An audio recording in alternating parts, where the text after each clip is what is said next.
बिस्मिल्लाहिर्रहमानिर्रहीम। अस्सलाम वालेकुम एवरीवन, दिस मोहम्मद काशिफ। आज की इस वीडियो के अंदर हम बेसिकली कोल्ड ड्रिंक सिरप के बारे में बात करेंगे, इसकी डोज वगैरह डिस्कस करेंगे और इसके अंदर जो इंग्रेडिएंट है उन सब के बारे में बात करेंगे। तो सबसे पहले बात कर लीजिए, कोल्ड ड्रिंक्स जो है ये हमें बेसिकली स्टैंड फार्मास्यूटिक्स की तरफ से हमें मिलता है। ये बेसिकली लाहौर की एक इंडस्ट्री है जहाँ पे इसको बनाया जाता है। नेशनली तौर पे ये यूज़ किया जाता है, ये नेशनल ब्रांड है। जो इसके अंदर एक्टिव इंग्रेडिएंट है, इसके अंदर 3 इंग्रेडिएंट है। पहले नंबर पे इसके अंदर पैरासीटामोल है, जो कि बेसिकली आपको पता है पैराडोल के अंदर भी बहुत कॉमनली यूज़ किया जाता है।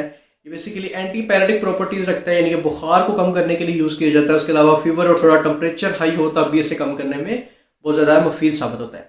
सेकंड नंबर पे इसके अंदर डेक्सोमेथोप्रेन होता है, जो कि बेसिकली कफ सप्रेसेंट है, यानी कि खांसी को कम करने के लिए जो बार बार उथू वगैरह लग जाता है, ये खांसी आना शुरू हो जाती है या खुश्क खांसी आना शुरू हो जाती है, तो आप इसे यूज़ कर सकते हैं। बट अगर आपको प्रॉपर खांसी है तो आप कोशिश करें कि आप कोई भी एविवा लीफ में सिरप इस्तेमाल कर सकते हैं। ओवरऑल नॉर्मली थोड़ी बहुत कफ के लिए आप इसे यूज़ कर सकते हैं। और थर्ड नंबर पे इसके अंदर आपको क्लोरोफेनिरामिन मेलिएट मिल जाता है, जो कि एंटी हिस्टामिन प्रॉपर्टीज़ रखते हैं, यानी कि एलर्जी को कम करने के लिए यूज़ किया जाता है। अक्सर आपको पता है जो एंटी एलर्जिक मेडिसिन होती है वो फ्लू को कम करने में बहुत ज़्यादा हेल्प करती है। ज़ुकाम पानी की तरह अगर बह रहा हो तब आप इसे यूज़ कर सकते हैं। उसके अलावा अगर आपकी आँखें रेड हुई हैं बच्चों की, या फिर उसके अलावा बॉडी में कहीं पे भी रेडनेस हुई है, कोई भी मच्छर वगैरह ने काटने की वजह से रेडनेस हुई है, तब भी आप इसे यूज़ कर सकते हैं। तो in short basically cold drinks के अंदर आपको पैरासीटामोल, उसके अलावा डेक्सोमेथोप्रेन और इसके अलावा क्लोरोफेनिरामिन मेलिएट मिलते हैं, जो कि कॉमनली आपको फ्लू के लिए, फीवर के लिए, कोल्ड के लिए, कफ के लिए आप इसे यूज़ कर सकते हैं। उसके अलावा हल्की फुल्की खराश गले में हो तब भी आप इसके सिरप को डेफिनेटली बच्चों को यूज़ करवा सकते हैं। अब बात करी जाए इसकी, अक्सर एक क्वेश्चन बहुत कॉमन होता है कि अक्सर लोगों को नहीं पता होता कि इसकी जो डोजेज होती है वो क्या होती है।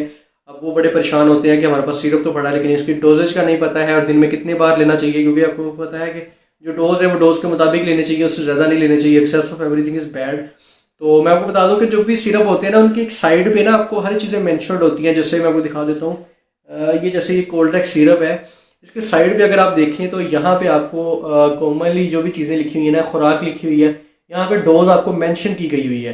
तो जितने भी सिरप है ऑलमोस्ट हर सिरप के ऊपर आपको साइड पे मेंशन होती है, तो आप वहाँ से देख लिया करें इसकी डोजेज क्या है और वहाँ से आप इस सिरप को मतलब किसी भी सिरप की डोज को देख के फिर आप अपने बच्चे को यूज़ करवा सकते हैं। ठीक है, तो कोशिश किया करें कि आप खुद ब खुद देख लिया करें, साइड पे मेंशन होती है, इसलिए परेशान होने की ज़रूरत नहीं है कि डॉक्टर ने लिख के दिया था 2 चम्मच, अब 1 चम्मच देना था या 2 चम्मच देने थे, तो ये साइड पे मेंशन है, तो आप उस हिसाब से देख लिया करें और कंसल्ट करके डॉक्टर से फिर यूज़ किया करें। अगर नॉर्मली घर में पड़ा है, रात का टाइम है, तो फिर आप कॉमनली खुद भी यूज़ करवा सकते हैं।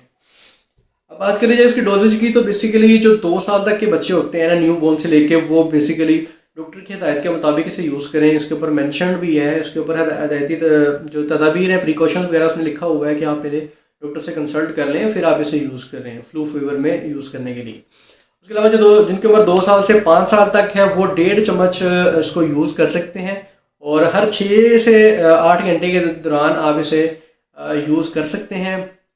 और दिन में इसे आप कोशिश करेंगे 6 चम्मच से ज़्यादा यूज़ मत करें, ये इसकी मैक्सिमम डोज होती है। ठीक है, उसके अलावा जिनकी उम्र 5 से लेकर 8 साल 10 साल तक है वो इसका 2 चम्मच आप इसको यूज़ कर सकते हैं। दिन में 3 से 4 दफ़ा यूज़ कर सकते हैं, हर 6 से 8 घंटे के बाद, 6 घंटे बाद यूज़ करवा लें या फिर 8 घंटे बाद आप इसको यूज़ करवा सकते हैं। इसके अलावा इसे अबव डोज ना करें, आप पहले डॉक्टर से कंसल्ट कर लें, उसके बाद इसके डोज को आप और ज़्यादा मज़ीद बढ़ा सकते हैं। बड़ों के लिए आपको इसमें टैबलेट्स भी मिल जाती हैं, वो भी आप यूज़ कर सकते हैं। जो अडल्ट लोगों ने यूज़ करनी है कोल्ड ड्रिंक्स के टैबलेट्स, बच्चों के लिए आप इसे सिरप को यूज़ कर सकते हैं। तो ये था इसका इंट्रोडक्शन और इसका डोजेज फॉर्म। उम्मीद करता हूँ इस वीडियो में काफ़ी इन्फॉर्मेशन मिली होगी कोल्ड ड्रिंक सिरप के बारे में। इसके अंदर एंटी पैराटिक प्रॉपर्टीज़ हैं, फ्लू वगैरह को कम करने के लिए, कफ के लिए बहुत अच्छा सिरप है।